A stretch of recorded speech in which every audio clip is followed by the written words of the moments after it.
now.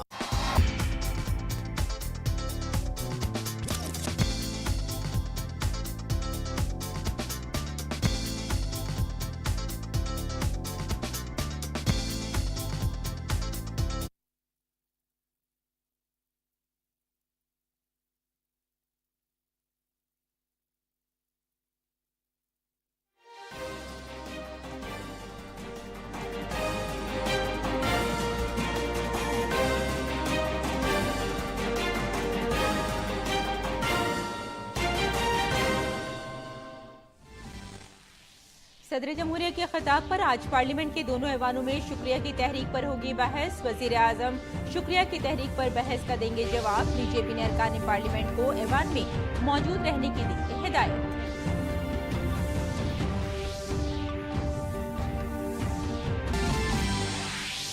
Copy और paper leak के वाकयात पर लगेगी रोक। मरकजी हुकूमत आज लोकसभा में पेपर लीक के खिलाफ बिल करेगी पेश।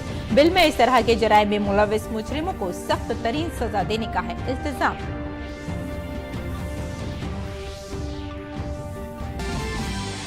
झारखंड में चंपई सोरेन हुकूमत की ताकत का इम्तिहान आज। ऐवान में आज पेश की जाएगी एतमाद का वोट हासिल करने की तजवीज। साबिक वजीर आला हेमंत सोरेन भी इस कार्रवाई में लेंगे हिस्सा।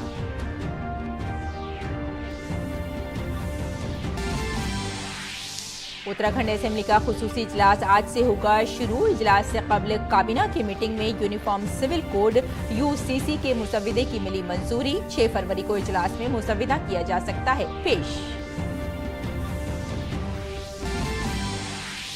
ज्ञानवापी केस पर सुप्रीम कोर्ट में समाअत आज। मुस्लिम फरीक की मामले को बरकरार रखने और एएसआई के जरिए सर्विस मुतालिक शिकायत पर होगी समाअत।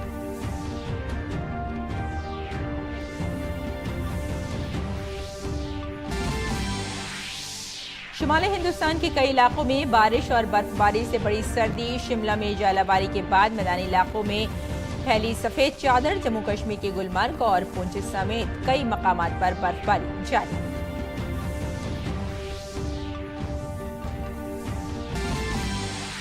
विशाखापट्टनम टेस्ट के आज 14 दिन। भारत फतेह से सिर्फ 9 विकेट दूर। कल तीसरे दिन का खेल खत्म होने तक इंग्लैंड ने 1 विकेट के नुकसान पर बनाए थे 67 रन। आदाब नाजरीन, खबरनामे में आपका इस्तकबाल है। मैं हूं आपके साथ रेशमा फारूकी। आइए तफसील से अब खबरों पर नजर डालते हैं। सदर जमहूरिया के खिताब पर शुक्रिया की तहरीक पर आज पार्लियामेंट के दोनों ऐवानों में बहस फहरिस्त बंद है। वजीर आजम नरेंद्र मोदी शाम को लोकसभा में सदर जमहूरिया के खिताब पर शुक्रिया की तहरीक पर बहस का जवाब देंगे। बीजेपी ने एक व्हिप जारी किया है और अपने अरकान असेंबली को ऐवान में मौजूद रहने को कहा है। अगर राज्यसभा के एजेंडे पर एक नजर डालें तो जंगलात और माहौलियात के मरकजी वजीर भूपेंद्र यादव पानी आलूदगी की रोकथाम और कंट्रोल तरमीमी बिल 2024 को बहाल करने की तजवीज पेश करेंगे, जबकि वजीर खजाना Nirmala Sitharaman supplementary grant demands 2023-24 की तफसीलात पेश करेंगी। इसके अलावा वजीर खजाना निर्मला सीतारमण साल 2023-24 के लिए रियासत जम्मू कश्मीर के लिए ग्रांट्स के जिमनी मुतालबात को जाहिर करने वाला बयान पेश करेंगी। वजीर खजाना जम्मू कश्मीर के मरकजी इलाके के लिए उबूरी बजट 2024-25 पेश करेंगी। आज बजट इजलास में मरकजी हुकूमत लोकसभा में एक बिल ला रही है जिसमें दाखिला इम्तिहान में धोखाधही और पेपर लीक होने जैसे वाकयात को रोकने से मुताल्लिक सख्त दफात शामिल हैं। आज लोकसभा की कार्रवाई में मरकजी वजीर मुमलिकत डॉक्टर जितेंद्र सिंह अवामी इम्तिहानात गैर मुनसिफाना तरीकों की रोकथाम बिल 2024 को ऐवान में पेश करेंगे। इस बिल के जरिए ऐसे जराइम में मुलविस मुजरिमों को सख्त तरीन सजा देने का बंदोबस्त किया गया है। अगली खबर की जानिब बढ़ते हैं। आज झारखंड की चंपई सोरेन हुकूमत के लिए बड़ा दिन है। आज चंपई सोरेन असेंबली में फ्लोर टेस्ट के जरिए अपनी अक्सरियत साबित कर सकते हैं। इससे कबल मखलूत हुकूमत के मेंबरान असेंबली जिन्हें असेंबली के खुसूसी इजलास में शिरकत के लिए हैदराबाद के एक रिजॉर्ट में रोका गया था, रांची वापस आ गए हैं।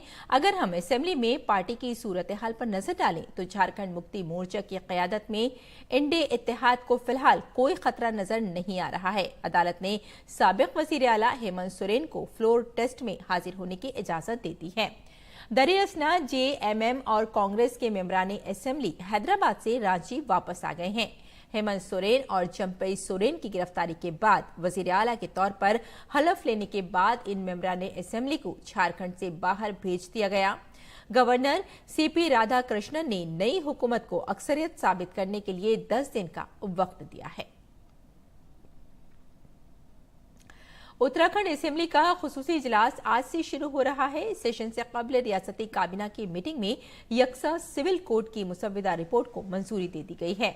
यूसीसी बिल असेंबली इजलास के दौरान ऐवान में पेश किया जाएगा। ऐवान से मंजूर होने के बाद इसे मंजूरी के लिए गवर्नर के पास भेजा जाएगा। ये गवर्नर की मंजूरी के बाद एक्ट बन जाएगा और 2 फरवरी को यकसा सिविल कोड का मुसव्विदा वजीर आला पुष्कर सिंह धामी को सौंपा गया था। यूनिफॉर्म सिविल कोड का मुसव्विदा तैयार करने के लिए उत्तराखंड हुकूमत की तरफ से तश्कील दी गई जस्टिस रंजना देसाई कमेटी ने देहरादून में मुनक्किदा एक प्रोग्राम में अपनी हतमी रिपोर्ट वजीर आला पुष्कर सिंह धामी को सौंपी थी। यकसा सिविल कोड वजीर आला पुष्कर सिंह धामी के 2022 के इंतखाबी वादों में शामिल था, जिसके बाद वजीर आला धामी ने यूसीसी को नाफिज करने के लिए जस्टिस देसाई की सदारत में एक कमेटी तश्कील दी थी।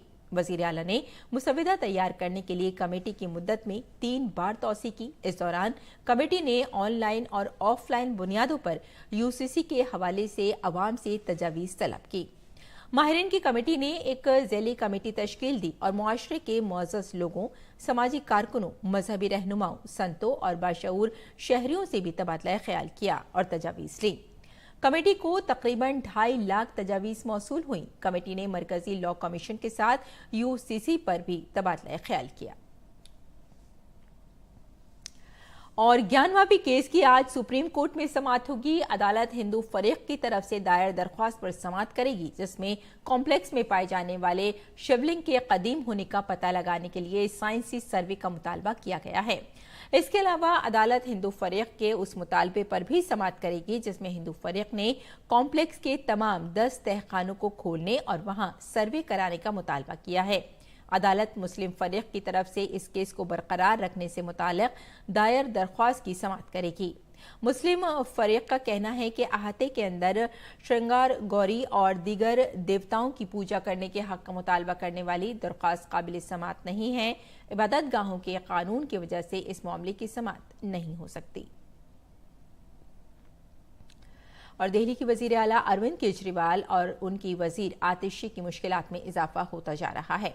क्राइम ब्रांच ने उनसे अपने इल्जामात को साबित करने के लिए सबूत पेश करने को कहा है और इसके लिए दी गई मुद्दत आज खत्म हो रही है। दरअसल केजरीवाल के बाद आतिशी ने भी इल्जाम लगाया कि बीजेपी ने उनके एमएलए को खरीदने की कोशिश की है, जिसकी वजह से क्राइम ब्रांच ने केजरीवाल और आतिशी के घर जाकर उन्हें नोटिस दिया और कहा कि वो इस मामले में सबूत पेश करें ताकि मजीद कार्रवाई की जा सके।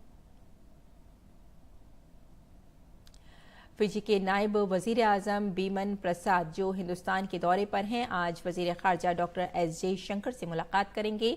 दोनों रहनुमा मुख्तलिफ उमूर पर तबादला ख्याल करेंगे। बीमन प्रसाद रियासती वजीर तालीम राजकुमार रंजन सिंह से भी मुलाकात करने वाले हैं। 6 फरवरी को वो कौमी राजधानी में एक प्रोग्राम में शिरकत करेंगे और 7 फरवरी को दूसरे प्रोग्राम के लिए गोवा जाएंगे। वो 8 फरवरी को अयोध्या का दौरा करने वाले हैं। 9 फरवरी को प्रसाद अहमदाबाद के लिए रवाना होंगे, जिसके बाद वो गांधीनगर जाएंगे। बीमन प्रसाद ने इससे कबल फरवरी 2023 में हिंदुस्तान का दौरा किया था।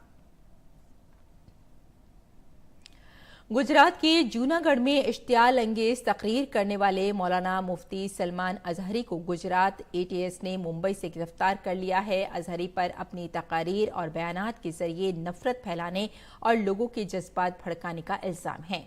एटीएस गुज़िश्ता कई दिनों से अजहरी की तलाश कर रही थी। इल्जाम है कि इस्लामी मुबल्लिग मुफ्ती सलमान अजहरी ने जूनागढ़ में 31 जनवरी को नफरत अंगेज तकरीर की थी। गिरफ्तारी से कबल अजहरी की इश्तियाल अंगेज तकरीर की वीडियो सोशल मीडिया पर वायरल होने के बाद पुलिस ने कार्रवाई करते हुए अजहरी को और उनके 2 साथियों को गिरफ्तार कर लिया। शुमाल मगरबी भारत के पहाड़ी इलाकों में बर्फबारी और मैदानी इलाकों में बारिश की वजह से सर्दी में इजाफा हुआ है। शिमला में जालाबारी के बाद मैदानी इलाकों में बर्फबारी हुई। जम्मू कश्मीर में गुलमर्ग और पुंछ समेत कई मकामात पर बर्फबारी जारी है। महकमा मौसमियात के मुताबिक जम्मू कश्मीर और हिमाचल प्रदेश में इस माह की 7 तारीख से मौसम खुश्क रहेगा। पंजाब, हरियाणा, उत्तर प्रदेश और राजस्थान में आज बारिश मुतवक्के है। महकमा मौसमियात ने कहा कि आइंदा 2 दिनों के दौरान शुमाल मगरबी भारत के मैदानी इलाकों में कम अज कम दर्जा हरारत में 2 से 4 डिग्री सेल्सियस की कमी वाक़ई होगी। पहाड़ी इलाकों में शदीद बर्फबारी हो रही है। गुलमर्ग, पुंछ समेत जम्मू कश्मीर के कई मकामात पर बर्फबारी जारी है। कौमी शाहराहों समेत मुख्तलिफ सड़कों को गाड़ियों की आमदोरफ्त के लिए बंद करना पड़ा। तमाम इलाकों में बर्फ की सफेद चादर बिछी हुई है। शुमाली भारत में सर्दी ने तबाही मचा रखी है। नई दिल्ली रेलवे स्टेशन पर कोहरे और सर्दी की लहर की वजह से कई ट्रेनें ताखीर का शिकार हो रही हैं। इसके अलावा दारुल हुकूमत के हवाई अड्डे पर कई परवाजें भी कोहरे की वजह से ताखीर से चल रही हैं। परवाजों और ट्रेनों में ताखीर की वजह से लोगों को काफी परेशानी का सामना है।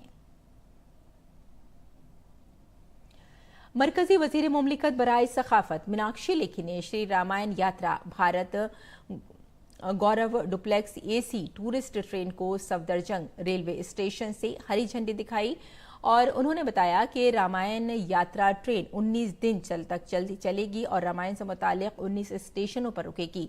ट्रेन में सफर करने वाले तमाम मुसाफिर भारत से बाहर के लोग हैं। उत्तर प्रदेश हुकूमत ने खवातीन की हिफाजत के हवाले से एक नई पहल की है ताकि रियासत में खवातीन के खिलाफ जराइम पर काबू पाया जा सके। योगी हुकूमत ने यूपी के तमाम अजला में सेफ सिटी प्रोजेक्ट शुरू किया, जिसके तहत तमाम अवामी मकामात और शहर महफूज रह सके। इसके तहत सभी मकामात पर आर्टिफिशियल इंटेलिजेंस वाले कैमरे लगाए गए हैं जो किसी भी मुजरिम को पहचानने की ज्यादा सलाहियत रखते हैं। इसके अलावा योगी हुकूमत ने शहरों को ट्रैफिक जाम से निजात दिलाने के लिए इंटेलिजेंट ट्रैफिक मैनेजमेंट सिस्टम भी शुरू किया है। देखते हैं ये तफसीली रिपोर्ट।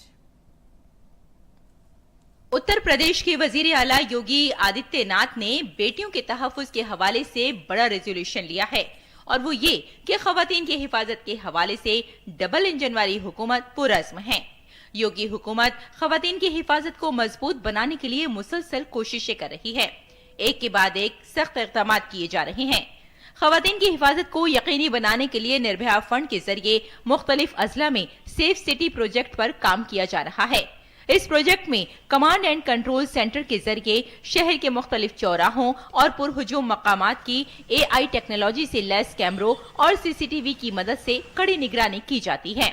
किसी वाक़े की सूरत में इस टेक्नोलॉजी का इस्तेमाल करते हुए मुलजिम को जल्द पकड़ लिया जाता है। ये टेक्नोलॉजी पुलिस के रद्द-ए-अमल के वक्त को कम करती है और फौरी कार्रवाई करने में बहुत मदद करती है। AI का इस्तेमाल शहरों को स्मार्ट बनाने के लिए भी किया जा रहा है। Municipal corporation smart city project पर काम कर रही है। म्यूनिसिपल कॉरपोरेशन ने intelligent traffic management system ITMS और सेफ सिटी प्रोजेक्ट में इस टेक्नोलॉजी का इस्तेमाल शुरू कर दिया है। एक जगह से सब कुछ वहीं से उसको पता ही नहीं लगेगा, लेकिन अगले चौराहे पर इससे पहले कि कुछ हो तब तक राम नाम सत्य है की बात सामने आ जाएगी। एक कमांड एंड कंट्रोल सेंटर एक तो सुरक्षा का बेहतर माहौल देगा और दूसरा ट्रैफिक मैनेजमेंट के लिए ट्रैफिक की व्यवस्था कहां पे जाम है ये देखने का काम भी इसके माध्यम से ट्रैफिक पुलिस करेगी। AI का इस्तेमाल करने वाले सिक्योरिटी कैमरे हकीकी वक्त में फुटेज का तज्जिया करने और मुजरिमाना रवैये का पता लगाने की सलाहियत रखते हैं।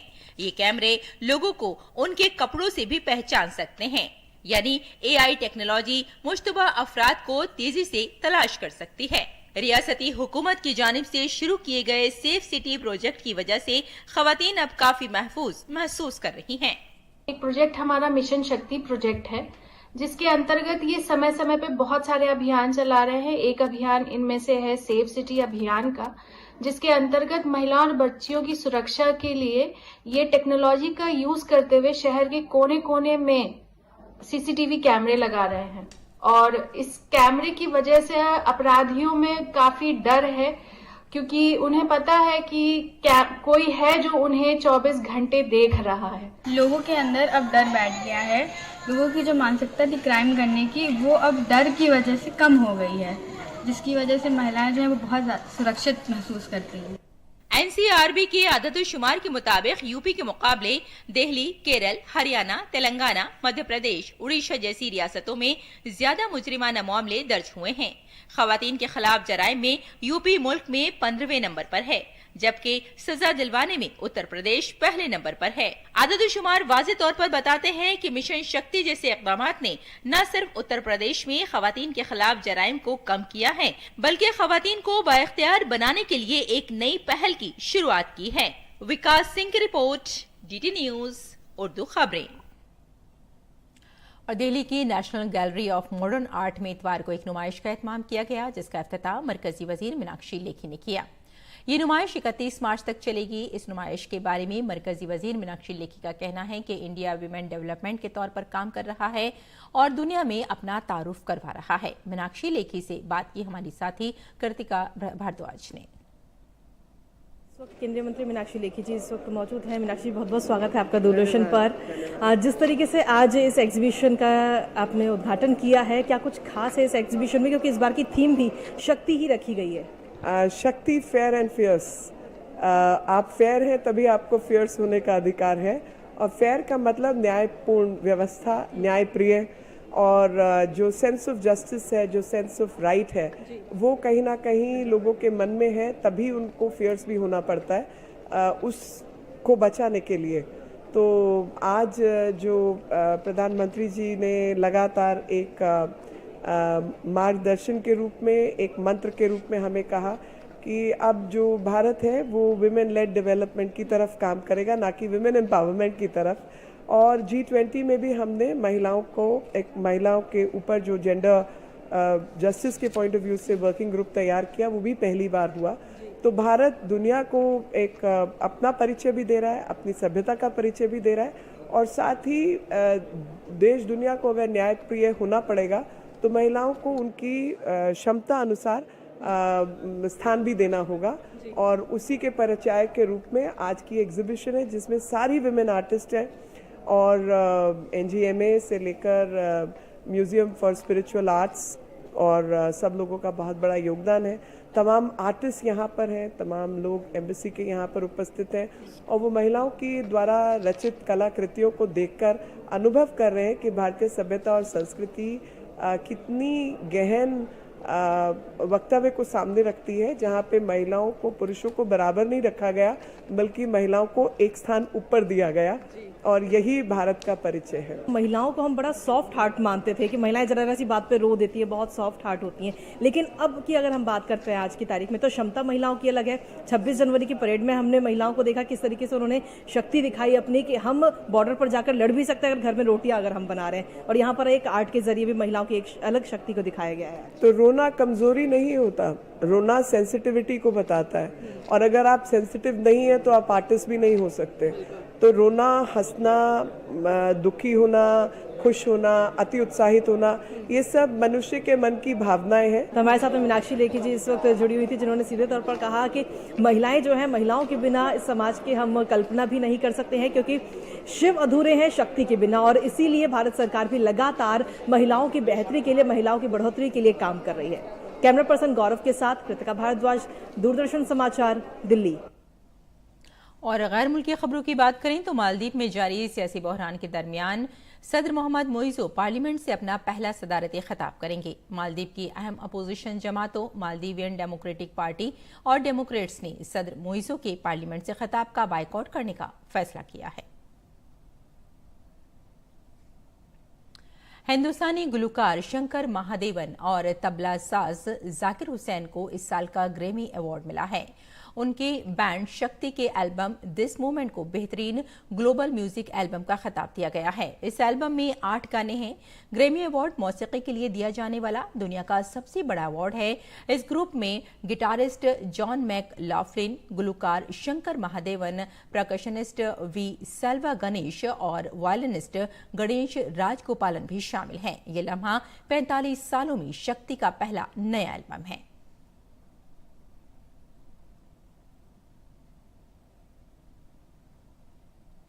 और आइए नाज़रीन, अब नजर डालते हैं दिल्ली से शाये कुछ उर्दू अखबारात पर।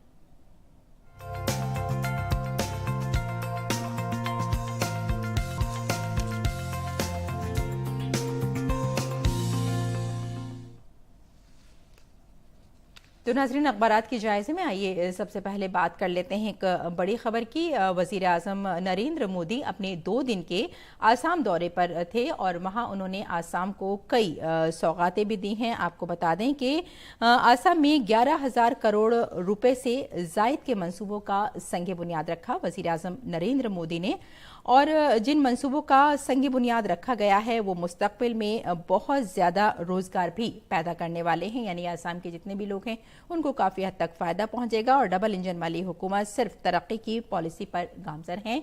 वज़ीर आज़म नरेंद्र मोदी का ये कल का बयान था। और अगली सुर्खी देख लेते हैं। पटना मेट्रो के 2027 तक शुरू होने का इम्कान बताया जा रहा है और पहले मेट्रो कॉरिडोर 2 ISBT से पटना जंक्शन वाया अशोक राजपथ और राजेंद्र नगर का आगाज किया गया है। और यानी कि जल्द ही पटना वालों को मेट्रो का सफर करने के लिए मौका मिलने वाला है।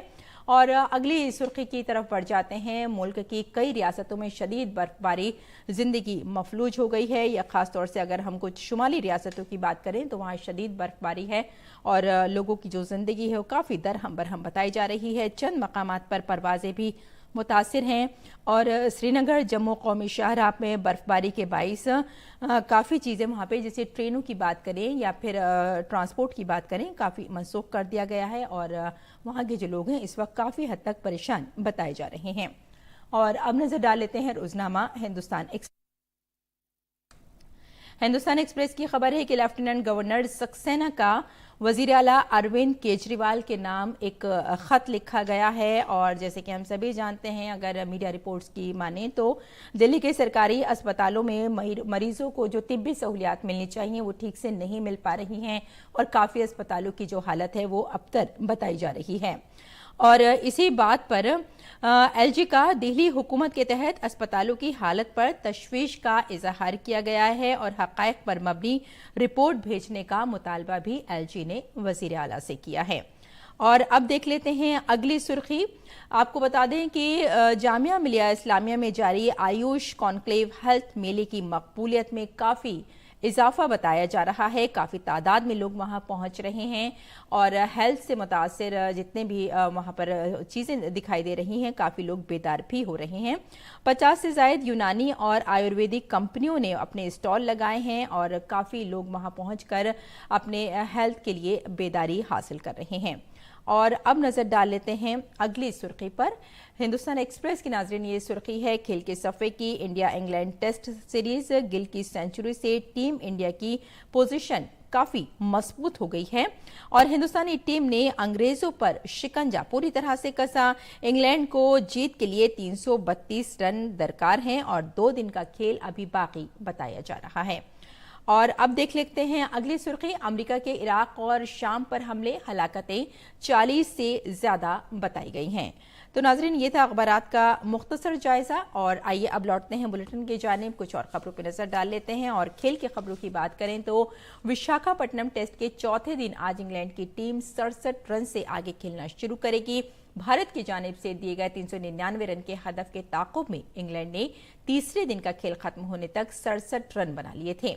इंग्लैंड को जीत के लिए अभी मजीद 332 रन बनाने हैं। इससे कबल अपनी दूसरी इनिंग में हिंदुस्तानी टीम 255 रन बनाकर आउट हो गई थी। भारत को पहली इनिंग्स में 143 रन की बढ़तरी हासिल थी। ऐसे में टीम इंडिया को कल 398 की बढ़तरी हासिल है।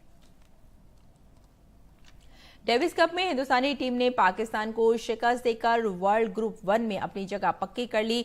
इतवार को इस्लामाबाद में खेले गए डबल्स मैच में यूकी भामरी और साकेत मायनेनी ने टीम को प्ले ऑफ मैच में आसानी से फतेह दिलाई। इसके साथ ही पाकिस्तान ग्रुप 2 में ही रह जाएगा।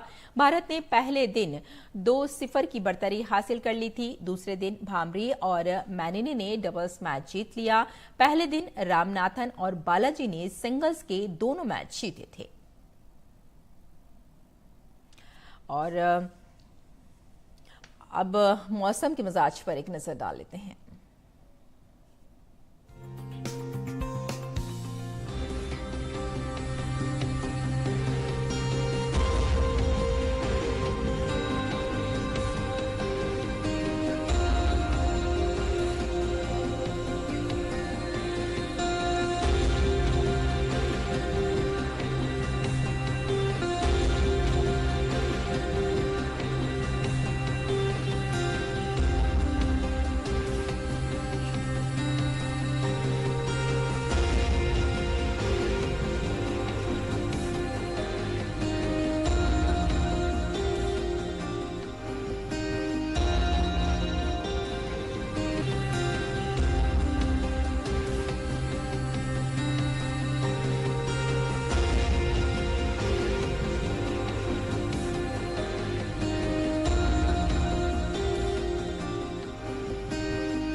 नाज़रीन, खबरनामे में फिलहाल इतना ही। इजाज़त दें। आदाब।